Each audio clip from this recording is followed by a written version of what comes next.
Hello everyone, welcome to Victor's Knowledge. This is Chinu Sharma and today we are going to take up a very important lecture from the subject of Indian economy. So अपना आज का topic है banking system in India बारे। वैसे ਆਪਾਂ ਪਹਿਲਾ ਇੱਕ previous lecture money and banking ਦੇ ਵਿੱਚ ਬੇਸਿਕ ਡੀਟੇਲਿੰਗ ਦੇਖ ਚੁੱਕੇ ਹਾਂ, ਪਰ ਅੱਜ ਆਪਾਂ ਸਪੈਸੀਫਿਕਲੀ ਦੇਖਾਂਗੇ ਕਿ ਇੰਡੀਆ ਦੇ ਵਿੱਚ ਬੈਂਕਿੰਗ ਦਾ ਸਟਰਕਚਰ ਕੀ ਹੈ, ਕਿਹੜੇ-ਕਿਹੜੇ ਬੈਂਕ ਨੇ, ਕਿਹੜੀ ਕੈਟਾਗਰੀਜ਼ ਦੇ ਬੈਂਕ ਨੇ। ਸੋ ਉਹ ਸਾਰਾ ਕੁਝ ਅੱਜ ਆਪਾਂ ਇਸ ਲੈਕਚਰ ਦੇ ਵਿੱਚ ਕਵਰ ਕਰਾਂਗੇ। So starting with background. So banking in India forms the base for economic development. So ਦੇਸ਼ ਦੀ ਆਰਥਿਕ ਹਾਲਤ ਨੂੰ ਸੁਧਾਰਨ ਦੇ ਲਈ ਜਿਹੜੀ ਚੀਜ਼ ਸਭ ਤੋਂ ਵੱਡਾ ਯੋਗਦਾਨ ਪਾਉਂਦੀ ਹੈ ਉਹ ਹੈ ਦੇਸ਼ ਦੇ ਬੈਂਕ, ਕਿਉਂਕਿ ਆਪਾਂ ਨੂੰ ਪਤਾ ਹੈ ਜੋ ਵੀ ਕ੍ਰੈਡਿਟ ਸਿਸਟਮ ਹੈ, ਲੈਣ ਦੇਣ ਹੈ, ਡਿਪੋਜ਼ਿਟ ਹੈ, ਲੋਕਾਂ ਦਾ ਪੈਸਾ ਹੈ, ਕਿਸੇ ਇੰਡਸਟਰੀਜ਼ ਦਾ ਪੈਸਾ, ਉਹ ਸਾਰਾ ਕੁਝ ਘੁੰਮਦਾ ਪੂਰੀ ਇਕਨੋਮੀ ਦੇ ਵਿੱਚ ਬੈਂਕਾਂ ਦੇ ਥਰੂ ਹੈ। So Indian banking industry has its foundation in 18th century, has had a varied evolutionary experience. So 18 century ਤੋਂ start ਹੋ ਕੇ ਜੋ ਤੋਂ ਪਹਿਲਾ ਬੈਂਕ ਆਇਆ, ਇੰਡੀਆ ਦੇ ਬੈਂਕਿੰਗ ਸਿਸਟਮ ਨੇ ਇੱਕ ਬਹੁਤ ਮੇਜਰ ਡਿਵੈਲਪਮੈਂਟ ਵਾਲਾ ਫੇਸ ਐਕਸਪੀਰੀਅੰਸ ਕੀਤਾ। ਜਿਹੜੇ ਸਟਾਰਟਿੰਗ ਦੇ ਵਿੱਚ ਬੈਂਕ ਸੀ ਉਹ ਬੇਸਿਕ ਛੋਟੇ ਜਿਹੇ ਕੰਮ ਕਰਦੇ ਸੀ, ਸਿਰਫ ਪ੍ਰਾਇਮਰੀ ਲੈਂਡਿੰਗ ਦਾ ਕੰਮ ਕਰਦੇ ਸੀਗੇ, ਪਰ ਹੁਣ ਜਿਵੇਂ ਜਿਵੇਂ ਡਿਵੈਲਪਮੈਂਟ ਆ ਰਹੀ ਹੈ ਬੈਂਕਾਂ ਨੇ ਆਪਣੇ ਆਪ ਦੇ ਵਿੱਚ ਜਿਹੜਾ ਆਪਣਾ ਏਰੀਆ ਹੈ ਉਹ ਬਹੁਤ ਜ਼ਿਆਦਾ ਵਧਾ ਲਿਆ ਹੈ, ਆਪਣੇ ਫੰਕਸ਼ਨਸ ਬਹੁਤ ਜ਼ਿਆਦਾ ਐਕਸਪੈਂਡ ਕਰ ਲਏ ਨੇ। So banking industry in pre independence era develop with. So ਸਭ ਤੋਂ ਪਹਿਲਾਂ ਆਜ਼ਾਦੀ ਤੋਂ ਜਿਹੜਾ ਪਹਿਲਾਂ ਦਾ ਸਮਾਂ ਸੀ ਉਸ ਸਮੇਂ ਪ੍ਰੈਜ਼ੀਡੈਂਸੀ ਬੈਂਕ ਸੀ, ਜਿਹੜੇ ਪ੍ਰੈਜ਼ੀਡੈਂਸੀ ਬੈਂਕ ਟ੍ਰਾਂਸਫਾਰਮ ਹੋ ਕੇ ਇੰਪੀਰੀਅਲ ਬੈਂਕ ਆਫ ਇੰਡੀਆ ਦੇ ਵਿੱਚ ਤਬਦੀਲ ਹੋਏ। ਬਾਅਦ ਵਿੱਚ ਇੰਪੀਰੀਅਲ ਬੈਂਕ ਤੋਂ ਆਪਣੇ ਕੋਲ ਆਇਆ SBI, state bank of India. So ਇਸ ਤਰ੍ਹਾਂ ਦੇ ਨਾਲ ਬੈਂਕਿੰਗ ਸਿਸਟਮ ਦੀ ਜਿਹੜੀ ਮੇਨ ਆਪਣੇ ਮੇਜਰ ਬੈਂਕ ਹੈ ਉਹਨਾਂ ਦੀ ਐਵੋਲੂਸ਼ਨ ਹੋਈ। ਉਸ ਤੋਂ ਬਾਅਦ ਜੇ ਆਪਾਂ ਬੈਂਕਿੰਗ ਸਿਸਟਮ ਦੀ ਪੂਰੇ ਇਸ ਸਿਨੈਰੀਓ ਦੇ ਵਿੱਚ, ਪੂਰੀ ਜਰਨੀ ਦੇ ਵਿੱਚ ਇੰਪੋਰਟੈਂਟ ਇੱਕ ਸਾਲ ਦੇਖਣਾ ਹੋਵੇ ਤਾਂ ਸਭ ਤੋਂ ਇੰਪੋਰਟੈਂਟ ਸਾਲ ਹੈ 1969 ਦਾ, ਜਦੋਂ ਬੈਂਕਾਂ ਦੇ ਵਿੱਚ ਪਹਿਲੀ ਵਾਰੀ ਨੈਸ਼ਨਲਾਈਜੇਸ਼ਨ ਹੋਈ। ਸੋ 1969 ਤੇ ਉਸ ਤੋਂ ਬਾਅਦ 1980, ਇਹ ਦੋ ਸਾਲ ਬਹੁਤ ਹੀ ਜ਼ਿਆਦਾ ਇੰਪੋਰਟੈਂਟ ਨੇ ਤੇ ਸਭ ਤੋਂ ਇੰਪੋਰਟੈਂਟ ਨੈਸ਼ਨਲਾਈਜੇਸ਼ਨ ਦੇ ਨਾਲ ਜਿਹੜਾ ਤੁਸੀਂ ਈਅਰ ਯਾਦ ਰੱਖਣਾ ਹੈ ਉਹ ਹੈ 1969। So if we have to talk about pre-independence period, ਸਭ ਤੋਂ ਪਹਿਲਾਂ ਗੱਲ ਆਉਂਦੀ ਹੈ bank of Hindustan the. So first bank of India was bank of Hindustan. ਇਹ ਇਸਟੈਬਲਿਸ਼ ਹੋਇਆ ਸੀ 1770 ਦੇ ਵਿੱਚ ਤੇ ਉਸ ਸਮੇਂ ਦੀ ਜੋ ਆਪਣੀ ਇੰਡੀਆ ਦੀ ਕੈਪੀਟਲ ਸੀ ਕੈਲਕਟਾ, ਉੱਥੇ ਇਹਦੇ ਮੇਨ ਇਸਟੈਬਲਿਸ਼ਮੈਂਟ ਸੀ। ਪਰ ਜਿਹੜਾ ਇਹ ਬੈਂਕ ਹੈ ਇਹ ਜ਼ਿਆਦਾ ਸਮੇਂ ਕੰਮ ਨਹੀਂ ਕਰ ਪਾਇਆ, ਸੋ ਇਹਨੇ ਆਪਣੇ ਜਿਹੜੇ ਆਪਰੇਸ਼ਨ ਸੀ ਉਹਨਾਂ ਨੂੰ ਖਤਮ ਕਰਤਾ 1832 ਵਿੱਚ। ਉਸ ਤੋਂ ਬਾਅਦ ਪ੍ਰੀ ਇੰਡੀਪੈਂਡੈਂਸ ਸਮੇਂ ਦੇ ਵਿੱਚ ਟੋਟਲ 600 ਤੋਂ ਜ਼ਿਆਦਾ ਬੈਂਕ ਨੇ ਆਪਣੇ ਆਪ ਨੂੰ ਰਜਿਸਟਰ ਕਰਵਾਇਆ, ਪਰ ਬਹੁਤ ਥੋੜੇ ਸੀ ਜਿਹੜੇ ਸਰਵਾਈਵ ਕਰ ਪਾਏ। ਤੇ ਜੇ ਆਪਾਂ ਹੁਣ ਬੈਂਕ ਆਫ ਹਿੰਦੁਸਤਾਨ ਤੋਂ ਬਾਅਦ ਦੇ ਕੁਝ ਇੰਪੋਰਟੈਂਟ ਬੈਂਕਸ ਦੀ ਗੱਲ ਕਰੀਏ ਤਾਂ ਸਭ ਤੋਂ ਪਹਿਲਾ ਨਾਮ ਆਉਂਦਾ ਹੈ ਜਨਰਲ ਬੈਂਕ ਆਫ ਇੰਡੀਆ। 1786 ਤੋਂ 1791 ਤੱਕ ਇਹਨੇ ਕੰਮ ਕੀਤਾ। ਉਸ ਤੋਂ ਬਾਅਦ ਆਊਟ commercial bank, very important. So main ਜਿਹੜਾ ਆਪਾਂ ਬੈਂਕ ਦੀ ਗੱਲ ਕਰਦੇ ਆ ਉਹ ਹੈ ਕਮਰਸ਼ੀਅਲ ਬੈਂਕ, ਆਊਟ commercial bank. Then bank of Bengal, Bombay, Madras. So British rule ਦੇ ਸਮੇਂ ਜਿਹੜੀ ਈਸਟ ਇੰਡੀਆ ਕੰਪਨੀ ਸੀ ਉਹਨੇ ਮੇਨ 3 ਬੈਂਕ ਬਣਾਏ ਸੀ।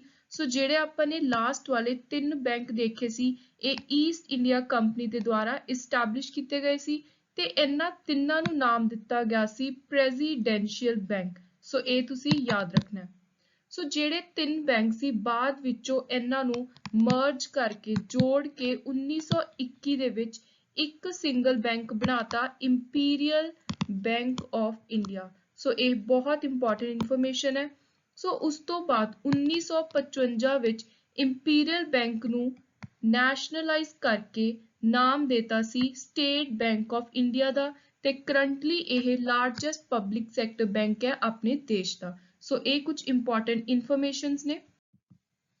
ਨੈਕਸਟ ਇਜ਼ ਹੁਣ ਜੇ ਆਪਾਂ ਪ੍ਰੈਜ਼ੀਡੈਂਸ਼ੀਅਲ ਬੈਂਕ ਤੋਂ ਬਾਅਦ ਦੇ ਬੈਂਕਾਂ ਦੀ ਗੱਲ ਕਰੀਏ ਤਾਂ ਸਭ ਤੋਂ ਇੰਪੋਰਟੈਂਟ ਨਾਮ ਆਉਂਦੇ ਨੇ ਪ੍ਰੀ ਇੰਡੀਪੈਂਡੈਂਸ ਐਰਾ ਦੇ ਵਿੱਚ Allahabad bank, PNB Punjab national bank, bank of India, central bank of India, then Canara Bank, Bank of Baroda. ਸੋ ਹੁਣ ਆਪਾਂ ਦੇਖਾਂਗੇ ਮੇਨ ਜਿਹੜਾ ਆਪਣਾ ਅੱਜ ਦਾ ਟੌਪਿਕ ਹੈ ਸਟਰਕਚਰ ਦੇ ਉੱਤੇ, ਬੈਂਕਿੰਗ ਸਿਸਟਮ ਦੇ ਉੱਤੇ।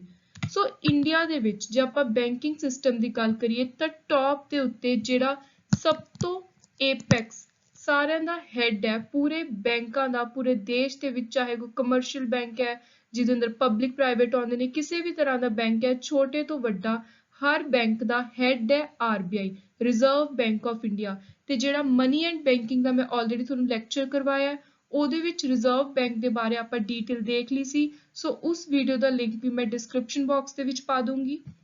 ਸੋ reserve bank of India top ਤੇ।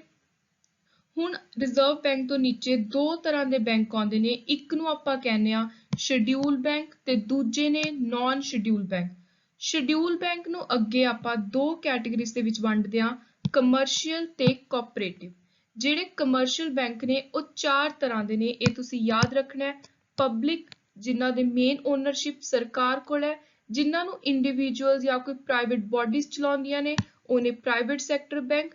ਫਿਰ ਨੇ ਫੋਰਨ ਬੈਂਕ ਤੇ ਲਾਸਟ ਵਿੱਚ ਆਉਂਦੇ ਨੇ ਰੀਜਨਲ ਰੂਰਲ ਬੈਂਕ। ਸੋ ਇਹ ਨੇ ਚਾਰ ਕੈਟਾਗਰੀਜ਼ ਕਮਰਸ਼ੀਅਲ ਬੈਂਕ ਦੀਆਂ। ਤੇ ਉਸ ਤੋਂ ਬਾਅਦ ਜਿਹੜੇ ਕੋਆਪਰੇਟਿਵ ਬੈਂਕ ਨੇ, ਜੋ ਆਪਣੇ ਸ਼ਡਿਊਲ ਬੈਂਕ ਦੀ ਹੀ ਇੱਕ ਸੈਕੰਡ ਕੈਟਾਗਰੀ ਹੈ, ਉਹ ਤਿੰਨ ਤਰ੍ਹਾਂ ਦੇ ਹੁੰਦੇ ਨੇ, state, district and other cooperative banks. So ਜੇ ਆਪਾਂ ਪੂਰੇ ਐਵੋਲੂਸ਼ਨ ਦੀ ਗੱਲ ਕਰੀਏ, ਪੂਰੀ ਜਰਨੀ ਦੀ ਗੱਲ ਕਰੀਏ ਬੈਂਕਿੰਗ ਸਿਸਟਮ ਦੀ, ਤਾਂ ਉਹਨੂੰ ਆਪਾਂ ਚਾਰ ਭਾਗਾਂ ਦੇ ਵਿੱਚ ਵੰਡਾਂਗੇ। ਜਿਹੜਾ ਪਹਿਲਾ ਫੇਜ਼ ਹੈ ਉਹ ਸੀ ਨੈਸ਼ਨਲਾਈਜੇਸ਼ਨ ਹੋਣ ਤੋਂ ਪਹਿਲਾਂ ਦਾ ਸਮੇਂ, ਸੋ ਪ੍ਰੀਓਰ ਟੂ 1955। ਉਸ ਤੋਂ ਬਾਅਦ ਜਦੋਂ ਨੈਸ਼ਨਲਾਈਜੇਸ਼ਨ ਦਾ ਜਿਹੜਾ ਸਮਾਂ ਸੀ ਉਹ ਸ਼ੁਰੂ ਹੋ ਗਿਆ ਸੀ, ਥੋੜੇ ਥੋੜੇ ਬੈਂਕ ਆਪਸ ਦੇ ਵਿੱਚ ਕੰਸੋਲੀਡੇਟ, ਮਰਜ ਹੋਣੇ ਸ਼ੁਰੂ ਹੋ ਗਏ। ਸੋ ਸੈਕੰਡ ਫੇਜ਼ ਦੇ ਵਿੱਚ ਉਹ ਸਮਾਂ ਆਉਂਦਾ। ਥਰਡ ਦੇ ਵਿੱਚ ਆਉਂਦਾ ਜਦੋਂ LPG ਪਾਲਿਸੀ ਆਈ, ਲਿਬਰਲਾਈਜੇਸ਼ਨ ਨੇ ਬਹੁਤ ਸਾਰੀਆਂ ਬੈਂਕਿੰਗ ਸੈਕਟਰ ਦੇ ਵਿੱਚ ਵੀ ਰਿਫਾਰਮਸ ਕੀਤੀਆਂ। ਸੋ 1990 ਤੋਂ 2004 ਤੱਕ ਦਾ ਸਮਾਂ। Then period of increase liberalization, ਜਦੋਂ ਬੈਂਕਾਂ ਨੂੰ ਹੋਰ ਜ਼ਿਆਦਾ ਫਰੀडम ਮਿਲ ਗਈ 2004 ਤੋਂ ਬਾਅਦ ਦਾ ਸਮਾਂ। So now we're starting with Reserve Bank of India. So we all know that Reserve Bank is central bank ਹੈ, ਸਭ ਤੋਂ ਟੌਪ ਹੈ। ਇਹਨੂੰ ਬੈਂਕਰਸ ਬੈਂਕ ਕਿਹਾ ਜਾਂਦਾ ਹੈ ਕਿਉਂਕਿ ਜਿੰਨੇ ਵੀ ਇੰਡੀਆ ਦੇ ਬੈਂਕ ਨੇ ਸਾਰਿਆਂ ਨੂੰ ਸੁਪਰਵਾਈਜ਼ ਕਰਨਾ, ਕੰਟਰੋਲ ਕਰਨਾ, ਉਹਨਾਂ ਦੇ ਰੂਲਸ ਰੈਗੂਲੇਸ਼ਨ ਤਿਆਰ ਕਰਨੇ, ਸਭ ਕੁਝ ਆਰਬੀਆਈ ਦੇਖਦਾ ਹੈ। ਤੇ ਇੰਪੋਰਟੈਂਟ ਹੈ ਇਹਦੀ ਡੇਟ, ਇਸਟੈਬਲਿਸ਼ ਹੋਇਆ ਸੀ 1 ਅਪ੍ਰੈਲ 1935 ਨੂੰ, ਤੇ ਜਿਹੜੇ ਐਕਟ ਦੇ ਅੰਦਰ ਇਹਨੂੰ ਇਸਟੈਬਲਿਸ਼ ਕੀਤਾ ਗਿਆ ਸੀ ਉਹ ਐਕਟ ਹੈ reserve bank of India act 1934 ਦਾ। ਸੋ ਤੁਸੀਂ ਇਹ ਜਿਹੜਾ ਡਿਫਰੈਂਸ ਹੈ ਈਅਰਸ ਦਾ, ਇਹ ਯਾਦ ਰੱਖਣਾ ਹੈ ਵੀ ਐਕਟ 1934 ਦਾ ਹੈ, ਪਰ ਜਿਹੜਾ ਰਿਜ਼ਰਵ ਬੈਂਕ ਆਫ ਇੰਡੀਆ ਉਸਨੂੰ ਇਸਟੈਬਲਿਸ਼ ਕੀਤਾ ਗਿਆ ਸੀ ਅਗਲੇ ਸਾਲ 1935 ਵਿੱਚ। ਸੋ ਇਹ ਟੌਪ ਦੀ ਏਪੈਕਸ ਪੋਜੀਸ਼ਨ ਹੋਲਡ ਕਰਦਾ ਹੈ ਬੈਂਕਿੰਗ ਸਟਰਕਚਰ ਨੂੰ ਲੈ ਕੇ।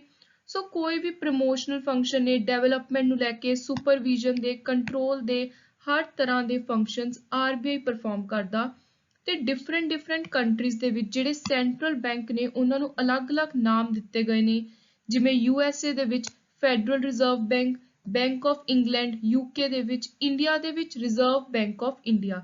ਤੇ ਆਪਾਂ ਨੇ ਆਲਰੇਡੀ ਪੜ੍ਹਿਆ ਕਿ ਇਹਨੂੰ ਬੈਂਕਰਸ ਬੈਂਕ ਕਿਹਾ ਜਾਂਦਾ ਕਿਉਂਕਿ ਇਹ ਸਾਰਿਆਂ ਦਾ ਹੈਡ ਹੈ ਤੇ ਇਹਦੇ ਕੋਲ ਹੀ ਅਥਾਰਟੀ ਹੈ ਕਿ ਆਪਣੇ ਦੇਸ਼ ਨੂੰ ਚਲਾਉਣ ਦੇ ਲਈ ਜੋ ਵੀ ਮੋਨੇਟਰੀ ਤੇ ਕ੍ਰੈਡਿਟ ਪਾਲਿਸੀਆਂ ਤਿਆਰ ਕਰਨੀਆਂ ਨੇ, ਫਾਰਮੂਲੇਟ ਕਰਨੀਆਂ ਨੇ, ਸਭ ਕੁਝ ਆਰਬੀਆਈ ਕਰਦੀ ਹੈ। ਤੇ ਆਰਬੀਆਈ ਨੂੰ ਓਨ ਕੌਣ ਕਰਦਾ ਹੈ? ਇਹਨੂੰ ਆਪਣੇ ਦੇਸ਼ ਦੀ ਜਿਹੜੀ ਸਰਕਾਰ ਹੈ ਉਹ ਓਨ ਕਰਦੀ ਹੈ। ਤੇ ਆਰਬੀਆਈ ਦੇ ਕੋਲ ਹੀ ਇਕੱਲੇ ਕੋਲ ਮੋਨੋਪੋਲੀ ਹੈ, ਰਾਈਟ ਹੈ ਕਿ ਇਸ਼ੂ ਕਰੇ ਇਹ ਨੋਟਸ। ਸੋ ਨੋਟਸ ਇਸ਼ੂ ਕਰਨ ਦੀ ਜਿਹੜੀ ਪਾਵਰ ਹੈ ਉਹਦੀ ਮੋਨੋਪੋਲੀ ਮਤਲਬ ਸਿੰਗਲ ਅਥਾਰਟੀ ਹੈ, ਸਿੰਗਲ ਪਾਵਰ ਹੈ ਸਿਰਫ ਔਰ ਸਿਰਫ ਆਰਬੀਆਈ ਦੇ ਕੋਲ। ਸੋ ਹੁਣ ਆਪਾਂ ਨੇ ਦੇਖਿਆ ਸੀ ਵੀ ਆਰਬੀਆਈ ਅੱਗੇ ਦੋ ਤਰ੍ਹਾਂ ਦੇ ਬੈਂਕਸ ਦੇ ਵਿੱਚ ਵੰਡਿਆ ਹੋਇਆ, ਸ਼ਡਿਊਲ ਤੇ ਨਾਨ ਸ਼ਡਿਊਲ। ਇਹ ਕੁਐਸਚਨ ਐਗਜ਼ਾਮ ਦੇ ਵਿੱਚ ਬਾਰ-ਬਾਰ ਪੁੱਛਿਆ ਜਾਂਦਾ ਵੀ ਸ਼ਡਿਊਲ ਬੈਂਕ ਕਿਹੜੇ ਨੇ। ਸੋ ਸ਼ਡਿਊਲ ਬੈਂਕ ਸਿੰਪਲੀ ਉਹ ਬੈਂਕ ਨੇ ਜਿਹੜੇ ਆਰਬੀਆਈ ਦੇ 1934 ਵਾਲੇ ਐਕਟ ਦੇ ਦੂਜੇ ਸ਼ਡਿਊਲ ਵਿੱਚ ਦੱਸੇ ਹੋਏ ਨੇ।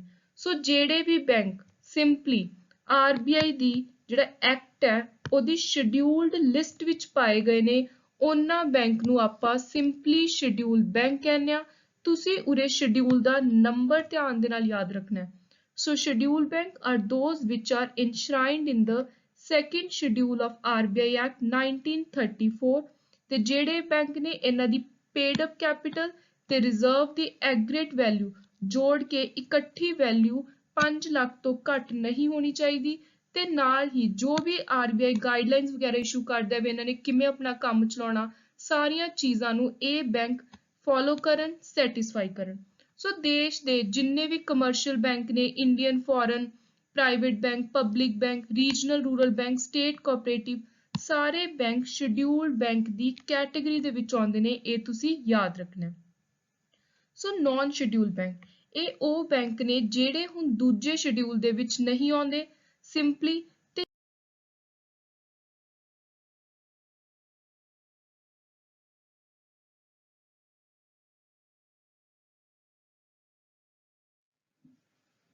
Next is commercial bank. ਹੁਣ ਜੇ ਆਪਾਂ ਸ਼ਡਿਊਲਡ ਬੈਂਕ ਦੇ ਅੰਦਰ ਪਹਿਲੀ ਕੈਟੇਗਰੀ ਦੇ ਬੈਂਕ ਦੇਖੀਏ, ਉਹ ਨੇ commercial.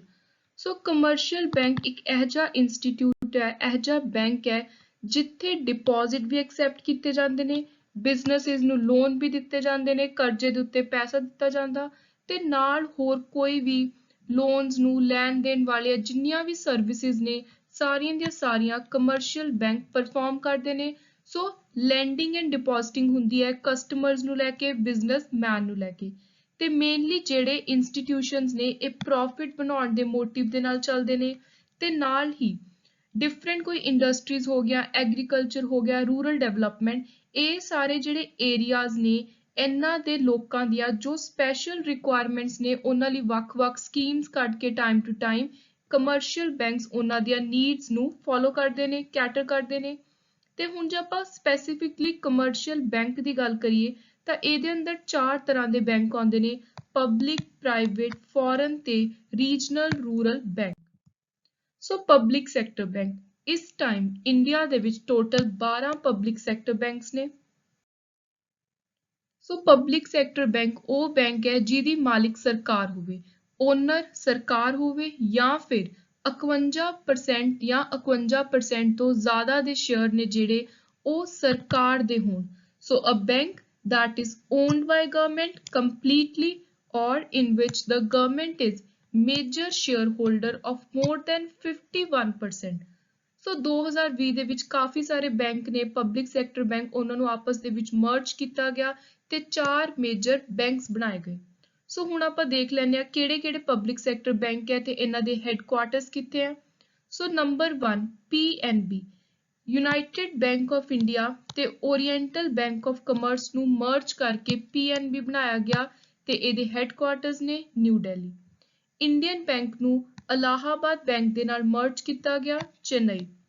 State Bank of India, Mumbai, Canara Bank merged with Syndicate Bank, Bangalore, Union Bank of India merged with Andhra Bank and Corporation Bank, Mumbai, Indian Overseas Bank, UCO Bank, Maharashtra, Punjab and Sindh Bank, Bank of India, Central Bank of India and Bank of Baroda, Gujarat। Next comes private sector। ਹੁਣ simply ਜਿਹੜੇ ਬੈਂਕਾਂ ਨੂੰ ਕੋਈ private individual, private bodies ਚਲਾ ਰਹੀਆਂ ਹੋਣ, ਉਹਨਾਂ bank ਨੂੰ ਆਪਾਂ ਪ੍ਰਾਈਵੇਟ ਸੈਕਟਰ ਬੈਂਕ ਕਹਿੰਦੇ ਆ, ਜਾਂ ਫਿਰ ਪਬਲਿਕ ਸੈਕਟਰ ਸਰਕਾਰ ਦਾ ਵੀ ਹਿੱਸਾ ਹੈ, ਪਰ ਸਰਕਾਰ ਦਾ ਹਿੱਸਾ ਜਿੱਥੇ 51% ਤੋਂ ਘੱਟ ਹੈ, ਉਹ ਸਾਰੇ ਬੈਂਕ ਪ੍ਰਾਈਵੇਟ ਸੈਕਟਰ ਬੈਂਕ ਨੇ। So private sector bank are bank owned by either individual or general partners with limited partners। ਸੋ ਜਿਹੜੇ ਬੈਂਕ ਨੇ ਇਹ ਇਨਕੋਰਪੋਰੇਟਡ ਨਹੀਂ ਹੈਗੇ। ਉਸ ਤੋਂ ਬਾਅਦ ਜਿਹੜੀਆਂ ਕੰਪਨੀਆਂ ਨੇ ਪ੍ਰਾਈਵੇਟ ਸੈਕਟਰ ਦੀਆਂ, ਉਹ ਯੂਜੂਅਲੀ ਫ੍ਰੀ ਹੁੰਦੀਆਂ ਨੇ ਸਟੇਟ ਓਨਰਸ਼ਿਪ ਤੋਂ, ਕੰਟਰੋਲ ਤੋਂ। ਹਾਊਐਵਰ ਕਈ ਵਾਰੀ ਕੀ ਹੈ, ਜਿਵੇਂ ਮੈਂ ਤੁਹਾਨੂੰ ਦੱਸਿਆ ਵੀ 49% ਜੇ ਸ਼ੇਅਰ ਵੀ ਈਵਨ ਸਰਕਾਰ ਦਾ ਹੈ, ਕੋਈ ਪ੍ਰਾਈਵੇਟ ਬੈਂਕ ਚਾਹੇ ਕਿ ਸਾਡੀ ਵਿੱਚ ਸਰਕਾਰ ਨਾਲ ਮਿਲ ਕੇ ਕੰਮ ਕਰੇ ਤਾਂ ਉਹ ਸਰਕਾਰ ਨੂੰ ਅਲਾਉ ਕਰ ਸਕਦੇ ਨੇ, ਗਵਰਨਮੈਂਟ ਨੂੰ ਓਨਰਸ਼ਿਪ ਦੇ ਸਕਦੇ ਨੇ, ਪਰ ਸਿਰਫ 49% ਤੱਕ ਦੀ। ਮੇਜਰ ਸ਼ੇਅਰ ਪ੍ਰਾਈਵੇਟ ਬੈਂਕ ਦੇ ਅੰਦਰ ਪ੍ਰਾਈਵੇਟ ਬਾਡੀ ਦਾ ਹੀ ਰਹੂਗਾ। ਸੋ ਜਿੱਥੇ ਕਿਸੇ ਪ੍ਰਾਈਵੇਟ ਬੈਂਕ ਨੇ ਕੋਈ ਸਪੈਸ਼ਲੀ ਸਰਕਾਰ ਦੇ ਨਾਲ ਪਾਰਟਨਰਸ਼ਿਪ ਕਰਕੇ ਕੰਮ ਕਰਨਾ ਹੈ, ਕੋਈ ਕਮਿਊਨਿਟੀ ਸਰਵਿਸ ਦੇਣੀ ਹੈ, ਕੋਈ ਕਾਰਪੋਰੇਟ ਸੋਸ਼ਲ ਰਿਸਪੌਂਸਿਬਿਲਿਟੀ ਵਾਲਾ ਕੰਮ ਕਰਨਾ ਹੈ, ਸੋਸ਼ਲ ਵੈਲਫੇਅਰ ਦਾ, ਉੱਥੇ ਕਈ ਵਾਰੀ ਪ੍ਰਾਈਵੇਟ ਸੈਕਟਰ ਬੈਂਕ ਥੋੜੀ ਜਿਹੀ ਜਿਹੜੀ ਸ਼ੇਅਰ ਹੋਲਡਿੰਗ ਹੈ ਉਹ ਸਰਕਾਰ ਦੀ ਵੀ ਲੈ ਲੈਂਦੇ ਨੇ। So around 21 private sector banks are there currently in India, and now let's quickly have a look on the name of these banks. So first is Axis Bank, then Bandhan Bank, CSB, City Union Bank, DCB Bank, Dhanlakshmi, Federal, HDFC, ICICI. Next is IDBI, IDFC First Bank, IndusInd Bank, Jammu and Kashmir Bank, Karnataka Bank, Karur Vasya Bank, Kotak Mahindra Bank, Nainital Bank, RBL, South Indian Bank, Tamil Nadu Mercantile Bank and Yes Bank. Next is foreign bank. Foreign bank basically ਉਹ bank ਨੇ ਜਿਹੜੇ ਕੰਮ ਤਾਂ India ਵਿੱਚ ਕਰ ਰਹੇ ਨੇ ਪਰ ਉਹਨਾਂ ਦੇ ਹੈਡ ਆਫਿਸ ਨੇ ਉਹ ਕਿਸੇ ਫੋਰਨ ਕੰਟਰੀ ਦੇ ਵਿੱਚ ਨੇ ਅਬਰੋਡ ਵਿੱਚ ਨੇ So foreign bank with the obligation of following the regulation of both its home and its host country. So ਜਿਹੜੀ ਕੰਟਰੀ ਦਾ ਇਹ ਬੈਂਕ ਹੈ ਫੋਰਨ ਦੀ ਕੰਟਰੀ ਉਹਦੇ ਰੂਲਸ ਰੈਗੂਲੇਸ਼ਨ ਵੀ ਫੋਲੋ ਕਰਨੇ ਪੈਂਦੇ ਨੇ ਨਾਲ ਹੀ ਇਹ ਜਿੱਥੇ ਕੰਮ ਕਰ ਰਿਹਾ ਹੈ ਉਸ ਜਗ੍ਹਾ ਦਾ ਉਸ ਕੰਟਰੀ ਦਾ ਜੋ ਏਪੈਕਸ ਬੈਂਕ ਹੈ ਜਿਵੇਂ ਇੰਡੀਆ ਦਾ ਆਰਬੀਆਈ ਹੈ ਤਾਂ ਉਹਦੀਆਂ ਵੀ ਜੋ ਰੂਲਸ ਐਂਡ ਰੈਗੂਲੇਸ਼ਨ ਹੈ ਉਹ ਇਹਨਾਂ ਬੈਂਕਸ ਨੂੰ ਫੋਲੋ ਕਰਨੀਆਂ ਪੈਂਦੀਆਂ ਨੇ ਤੇ ਇੰਡੀਆ ਦੇ ਵਿੱਚ ਮੇਨ ਫੋਰਨ ਬੈਂਕਸ ਨੇ Citibank HSBC Standard Chartered so ਇਹ ਕੁਝ ਐਗਜ਼ਾਮਪਲਸ ਨੇ ਫੋਰਨ ਬੈਂਕਸ ਦੀਆਂ ਇੰਡੀਆ ਦੇ ਵਿੱਚ Next come very important category of bank regional rural bank RRBs so India ਦੀ ਜਿਹੜੀ ਗਵਰਨਮੈਂਟ ਹੈ ਉਹਨੇ 1975 2 ਅਕਤੂਬਰ ਨੂੰ ਰੀਜਨਲ ਰੂਰਲ ਬੈਂਕ ਸਟਾਰਟ ਕੀਤੇ ਸੈਟਅਪ ਕੀਤੇ ਇਹਨਾਂ ਦਾ ਮੇਨ ਮਕਸਦ ਹੈ ਨਾਮ ਤੋਂ ਹੀ ਵੈਸੇ ਆਪਾਂ ਨੂੰ ਕਲੀਅਰ ਹੋ ਰਿਹਾ ਹੈ ਰੂਰਲ ਜਿਹੜੇ ਪਿੰਡੂ ਖੇਤਰ ਨੇ ਇਲਾਕੇ ਨੇ ਉੱਥੇ ਜੋ ਵੀਕਰ ਸੈਕਸ਼ਨ ਦੇ ਲੋਕ ਨੇ ਪੂਅਰ ਨੇ ਘੱਟ ਜ਼ਮੀਨਾਂ ਵਾਲੇ ਲੋਕ ਨੇ ਕੋਈ ਐਗਰੀਕਲਚਰਲ ਲੇਬਰਰਸ ਨੇ ਜਾਂ ਫਿਰ ਛੋਟੇ ਬਿਜ਼ਨਸਮੈਨ ਨੇ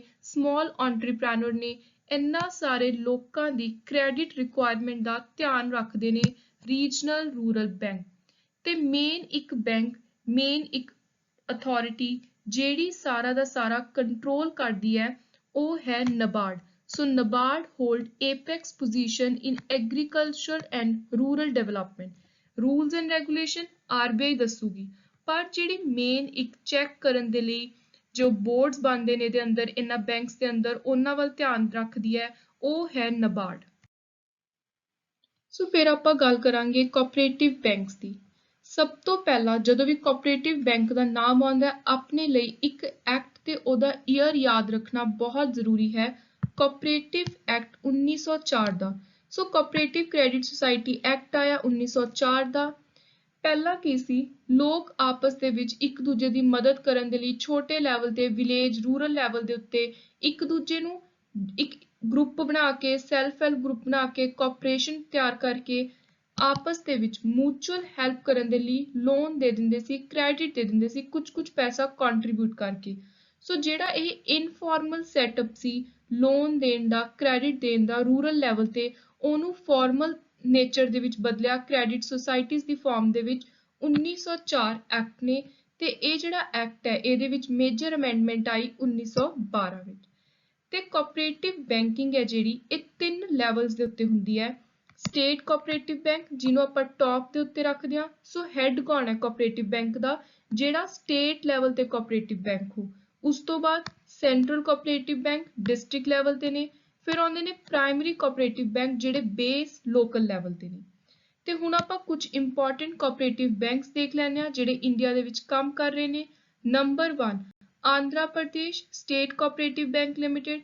ਬਿਹਾਰ ਛੱਤੀਸਗੜ੍ਹ ਰਾਜ ਸਹਿਕਾਰੀ ਬੈਂਕ ਮਰਿਆਦਿਤ Gujarat state cooperative bank Haryana ਰਾਜ ਸਹਿਕਾਰੀ ਬੈਂਕ ਲਿਮਿਟਿਡ ਸੋ ਹੁਣ ਲਾਸਟ ਵਿੱਚ ਆ ਰਿਹਾ ਡਿਫਰੈਂਸ਼ੀਏਟਿਡ ਬੈਂਕ ਆਪਾਂ ਨੇ ਬਹੁਤ ਵਾਰੀ ਨਾਮ ਸੁਣਿਆ payment bank small finance bank so ਜਿਹੜੇ ਇਹ ਬੈਂਕ ਨੇ ਇਹਨਾਂ ਨੂੰ ਆਪਾਂ ਵੈਸੇ ਮੋਸਟਲੀ ਜਿਹੜੀ ਬ੍ਰੌਡਰ ਕੈਟੇਗਰੀ ਹੈ ਉਹਦੇ ਵਿੱਚ ਨਹੀਂ ਲੈ ਕੇ ਆਉਂਦੇ ਪਰ ਅੱਜ ਕੱਲ ਇਹ ਬੈਂਕ ਬਹੁਤ ਇੰਪੋਰਟੈਂਟ ਰੋਲ ਪਲੇ ਕਰ ਰਹੇ ਨੇ ਸੋ ਬੈਂਕਿੰਗ ਸਟਰਕਚਰ ਦੇ ਅੰਦਰ ਇਹਨਾਂ ਦੋ ਬੈਂਕਸ ਨੂੰ ਪੜ੍ਹਨਾ ਵੀ ਬਹੁਤ ਜ਼ਰੂਰੀ ਹੈ ਸੋ ਡਿਫਰੈਂਸ਼ੀਏਟਿਡ ਬੈਂਕ ਉਹ ਬੈਂਕ ਨੇ ਜਿਨ੍ਹਾਂ ਨੂੰ ਆਰਬੀਆਈ ਸਪੈਸ਼ਲੀ ਲਾਇਸੈਂਸ ਦਿੰਦਾ ਹੈ to perform specific banking services and product ਸੋ ਕੁਝ ਸਪੈਸੀਫਿਕ ਪ੍ਰੋਡਕਟ ਨੂੰ ਲੈ ਕੇ ਜਾਂ ਕੁਝ ਥੋੜੀਆਂ ਜਿਹੀਆਂ ਸਰਵਿਸਿਜ਼ ਨੂੰ ਲੈ ਕੇ ਜਿੱਥੇ ਆਰਬੀਆਈ ਅਲਾਉ ਕਰਦਾ ਹੈ ਬੈਂਕਸ ਨੂੰ ਕਿ ਤੁਸੀਂ ਇਹ ਪਾਰਟਿਕੂਲਰ ਥੋੜੀ ਜਿਹੜੀ ਮੈਂ ਤੁਹਾਨੂੰ ਲਾਇਸੈਂਸ ਦੇ ਰਿਹਾ ਇਹ ਲਾਇਸੈਂਸ ਵਾਲੀਆਂ ਜੋ ਫੰਕਸ਼ਨਸ ਨੇ ਉਹ ਪਰਫਾਰਮ ਕਰ ਲਓ ਤੁਸੀਂ ਬਾਕੀ ਓਵਰਆਲ ਮੇਜਰ ਫੰਕਸ਼ਨ ਪਰਫਾਰਮ ਨਹੀਂ ਕਰ ਸਕਦੇ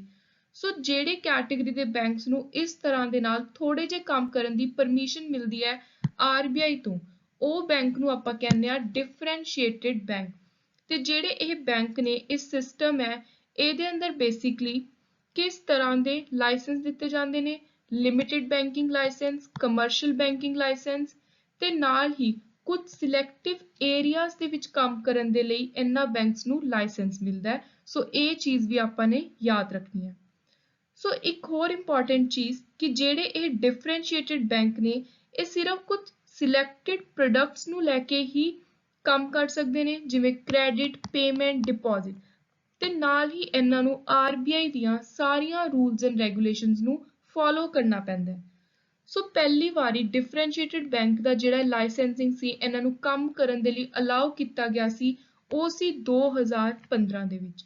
ਤੇ ਹੁਣ ਸਭ ਤੋਂ ਇੰਪੋਰਟੈਂਟ ਚੀਜ਼ ਆ ਰਹੀ ਹੈ ਵੀ ਇਸ ਕੈਟੇਗਰੀ ਦੇ ਅੰਦਰ ਕਿਹੜੇ ਬੈਂਕ ਆਉਂਦੇ ਨੇ। ਸੋ ਦੋ ਬੈਂਕ ਆਉਂਦੇ ਨੇ, payment bank, small finance bank. So ਇਹ ਤੁਸੀਂ ਯਾਦ ਰੱਖਣਾ ਹੈ। ਤੇ ਰੀਸੈਂਟਲੀ ਦੋ ਹੋਰ ਨਵੇਂ ਬੈਂਕ ਨੇ ਜਿਨ੍ਹਾਂ ਨੂੰ ਐਡ ਕੀਤਾ ਗਿਆ, ਉਹ ਨੇ custodian bank and wholesale and long term finance bank. But majorly ਹਜੇ ਵੀ ਜਿਹੜੇ ਦੋ ਮੇਨ ਇੰਪੋਰਟੈਂਟ ਡਿਫਰੈਂਸ਼ੀਏਟਿਡ ਬੈਂਕ ਨੇ, ਉਹ ਨੇ ਪੇਮੈਂਟ ਬੈਂਕ ਤੇ ਸਮਾਲ ਫਾਈਨਾਂਸ ਬੈਂਕ। ਸੋ ਹੁਣ ਆਪਾਂ ਇਹ ਦੋ ਬੈਂਕਸ ਦੇ ਡਿਫਰੈਂਸ ਦੇਖਾਂਗੇ ਤੇ ਡਿਫਰੈਂਸ ਦੇ ਨਾਲ ਹੀ ਆਪਾਂ ਨੂੰ ਇਹਨਾਂ ਦੇ main functions, area, scope clear ਹੋ ਜੂ। Number 1, payment bank. ਇਹਨਾਂ ਨੂੰ ਪ੍ਰਮੋਟ ਕਰਦੇ ਨੇ ਪ੍ਰੀਪੇਡ ਕਾਰਡ ਇਸ਼ੂਅਰ, ਕੋਈ ਟੈਲੀਕਾਮ ਕੰਪਨੀਆਂ ਨੇ, ਸੁਪਰਮਾਰਕੀਟ ਚੇਨਸ ਨੇ, ਇਹ ਸਾਰੇ ਕੈਟੇਗਰੀ ਦੇ ਏਰੀਆਜ਼ ਦੇ ਲੋਕ। ਉਸ ਤੋਂ ਬਾਅਦ ਸਮਾਲ ਫਾਈਨਾਂਸ ਬੈਂਕ ਨੂੰ ਉਹ ਇੰਡੀਵਿਜੂਅਲ ਪ੍ਰਮੋਟ ਕਰ ਸਕਦਾ ਹੈ, ਚਲਾ ਸਕਦਾ ਹੈ, ਜਿਹਦੇ ਕੋਲ ਘੱਟ ਤੋਂ ਘੱਟ 10 ਸਾਲ ਦਾ ਫਾਈਨਾਂਸ ਸੈਕਟਰ ਦੇ ਵਿੱਚ ਐਕਸਪੀਰੀਅੰਸ ਹੋਵੇ, ਤੇ ਨਾਲ ਕੋਈ ਨਾਨ ਬੈਂਕਿੰਗ ਫਾਈਨੈਂਸ਼ੀਅਲ ਕਾਰਪੋਰੇਸ਼ਨ, ਕੋਈ ਲੋਕਲ ਏਰੀਆ ਬੈਂਕ, ਇਹ ਵੀ ਸਾਰੇ ਇਸ਼ੂ ਕਰ ਸਕਦੇ ਨੇ, ਸਮਾਲ ਫਾਈਨਾਂਸ ਬੈਂਕ ਦੇ ਸ਼ੇਅਰਸ ਨੂੰ ਪ੍ਰਮੋਟ ਕਰ ਸਕਦੇ ਨੇ। ਨੈਕਸਟ ਹੁਣ ਜੇ ਆਪਾਂ ਸ਼ੇਅਰਸ ਦੀ ਗੱਲ ਕਰ ਰਹੇ ਹਾਂ, ਕਿਸੇ ਨੇ ਪੇਮੈਂਟ ਬੈਂਕ ਚਲਾਉਣਾ ਸਟਾਰਟ ਕਰਨਾ ਹੈ, ਤਾਂ ਪਹਿਲੇ 5 ਸਾਲਾਂ ਦੇ ਲਈ 40% ਤੱਕ ਦੇ ਹੋਣੇ ਚਾਹੀਦੇ ਨੇ ਸ਼ੇਅਰ। ਤੇ ਸਮਾਲ ਫਾਈਨਾਂਸ ਬੈਂਕ ਦੀ ਜੇ ਗੱਲ ਕਰੀਏ ਤਾਂ ਸਟਾਰਟਿੰਗ ਵਿੱਚ ਹੀ ਇਨੀਸ਼ੀਅਲ ਸ਼ੇਅਰਸ 40% ਨੇ, ਜਿਹੜੇ 12 ਇਅਰਸ ਦੇ ਪੀਰੀਅਡ ਤੱਕ ਘਟ ਕੇ 26% ਤੱਕ ਦੇ ਰਹਿ ਜਾਂਦੇ ਨੇ। ਲਾਸਟ ਵਿੱਚ ਜੇ ਆਪਾਂ ਫੰਕਸ਼ਨ ਦੀ ਗੱਲ ਕਰੀਏ ਤਾਂ ਜਿਹੜਾ ਪੇਮੈਂਟ ਬੈਂਕ ਹੈ, ਉਹ ਸਿਰਫ ਔਰ ਸਿਰਫ ਡਿਮਾਂਡ ਡਿਪੋਜ਼ਿਟ ਐਕਸੈਪਟ ਕਰ ਸਕਦੇ ਆ, ਤੇ ਉਹ ਵੀ ਪਰ ਪਰਸਨ ਓਨਲੀ ₹1 ਲੱਖ ਦੇ। ਸੋ ਇਹ ਅਮਾਊਂਟ ਬਹੁਤ ਇੰਪੋਰਟੈਂਟ ਹੈ, ਯਾਦ ਰੱਖਣੀ। ਔਨ ਦੀ ਅਦਰ ਹੈਂਡ ਜਿਹੜੇ ਸਮਾਲ ਫਾਈਨਾਂਸ ਬੈਂਕ ਹੈ, ਇਹਨਾਂ ਦਾ ਏਰੀਆ ਥੋੜਾ ਵਾਈਡਰ ਹੈ, ਹਰ ਤਰ੍ਹਾਂ ਦੇ ਡਿਪੋਜ਼ਿਟ ਨੂੰ ਇਹ ਐਕਸੈਪਟ ਕਰ ਸਕਦੇ ਨੇ, ਕੋਈ ਫਿਕਸ ਡਿਪੋਜ਼ਿਟ ਹੈ, ਆਰਡੀ ਹੈ, ਸੇਵਿੰਗ ਅਕਾਊਂਟ 'ਚ ਕੋਈ ਡਿਪੋਜ਼ਿਟ ਹੈ, ਕਰੰਟ ਅਕਾਊਂਟ ਡਿਪੋਜ਼ਿਟ ਹੈ, ਹਰ ਤਰ੍ਹਾਂ ਦੇ ਡਿਪੋਜ਼ਿਟਸ ਨੂੰ ਐਕਸੈਪਟ ਕੀਤਾ ਜਾ ਸਕਦਾ ਹੈ ਇਨ ਸਮਾਲ ਫਾਈਨਾਂਸ ਬੈਂਕ। ਸੋ ਇਹ ਸੀ ਆਪਣੇ ਡਿਫਰੈਂਸ਼ੀਏਟਿਡ ਬੈਂਕ। ਤੇ ਇਸ ਤੋਂ ਪਹਿਲਾਂ ਆਪਾਂ ਨੇ ਸਾਰਾ ਮੇਜਰ ਇੰਡੀਆ ਦਾ ਬੈਂਕਿੰਗ ਸਿਸਟਮ ਦੇਖਿਆ, ਬੈਂਕਸ ਦੇਖੇ ਨੇ। So this was all about our today's important lecture, and please do subscribe to my channel. Thank you and good luck.